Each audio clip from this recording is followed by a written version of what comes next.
ഡിഗ്രിക്ക് ശേഷം PG പഠനം ഇന്ത്യയിലെ കിടിലൻ യൂണിവേഴ്സിറ്റികളിൽ നിന്നായാലോ? ജോയിൻ പ്രൊപ്പൈസ് UG+, Kerala's number 1 PG entrance coaching platform. IIT JAM, CUET, PG, KMAT, CMAT coaching പ്രോഗ്രാമുകൾ പ്രൊപ്പൈസ് UG+ൽ അവൈലബിൾ ആണ്. കൂടുതൽ വിവരങ്ങൾക്കായിട്ട് ഡിസ്ക്രിപ്ഷനിൽ നൽകിയിട്ടുള്ള ലിങ്കിൽ കയറി രജിസ്റ്റർ ചെയ്യുക. ഹലോ, എൻ്റെ പേര് നന്ദഗോപാൽ. ഞാൻ ഈ വർഷത്തെ 2022 CUET MA ഇംഗ്ലീഷിന് വേണ്ടി സെൻട്രൽ യൂണിവേഴ്സിറ്റിയിലേക്ക് നടക്കുന്ന എൻട്രൻസിന് വേണ്ടിയിട്ട് അപ്പിയർ ചെയ്തിരുന്നു. ഞാൻ പ്രൊപ്പൈസിൽ നിന്നാണ് കോച്ചിങ് പരിശീലനം എടുത്തിരുന്നത്. എക്സാം എനിക്ക് അത്യാവശ്യം ബുദ്ധിമുട്ട് തന്നെ ആയിരുന്നു. കാര്യം ഞാൻ BA ഫ്രഞ്ച് ലിറ്ററേച്ചർ ആയിരുന്നു. ആദ്യമായിട്ടാണ് ഇംഗ്ലീഷ് ലിറ്ററേച്ചറിലേക്ക് വരുന്നത്.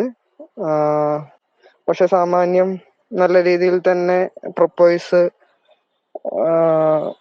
പരിശീലനം ഒരു 10-28 ദിവസത്തെ ക്ലാസ് എനിക്ക് കിട്ടിയിരുന്നുള്ളൂ. അപ്പോൾ സാമാന്യം നല്ല രീതിയിൽ തന്നെ അവരുടെ ക്ലാസ് എഫക്റ്റീവ് ചെയ്തു. ഇപ്പൊ ഈ എക്സാമിന് വേണ്ടി മാത്രമല്ല, ഭാവിയിലേക്കുള്ള ഒരു ഇംഗ്ലീഷ് ലിറ്ററേച്ചർ പഠനത്തിനും അത് എഫക്റ്റീവ് ചെയ്തു എന്നാണ് ഞാൻ കരുതുന്നത്. അത് അത്യാവശ്യം നല്ല രീതിയിൽ തന്നെ ഒരു ഇംഗ്ലീഷ് ലിറ്ററേച്ചറിനെ കുറിച്ചിട്ടും ഇംഗ്ലീഷ് ലിറ്ററേച്ചറിലേക്കുള്ള ഒരു വഴിയെ കുറിച്ചിട്ടും അത് നമ്മുടെ ആ ക്ലാസ്സുകൾ നയിക്കും എന്നുള്ളത് തീർച്ചയാണ്. പിന്നെ അവരുടെ മെന്റേഴ്സും കാര്യങ്ങളും കോണ്ടാക്ട് ചെയ്യാനും അവരെ മോട്ടിവേറ്റ് ചെയ്യാനും ഒക്കെ നല്ല രീതിയിൽ സഹകരിച്ചിരുന്നു അവരെല്ലാവരും.